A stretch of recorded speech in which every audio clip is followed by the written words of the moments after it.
Hey guys, today I'm going to tell you how to pair wireless headphone to any Samsung phone. If you're using any Samsung phone and you want to pair your wireless headphones, so let's see how can you do that. Now I'm going to pair my headphones to my phone. So let's see how. You must have to scroll down your quick settings and here you'll get this Bluetooth option. Just keep a long press on it, then tap on details.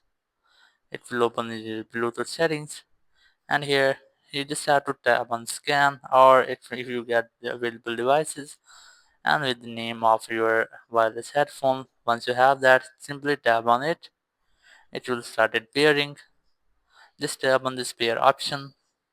Once this pairing has been completed, your phone will be successfully connected to your wireless headphone. Now you can easily play media on your phone and listen to music with your headphones. So that's how you can easily pair your wireless headphones to your Samsung phone. Thank you very much for watching the video. Until next video, bye bye.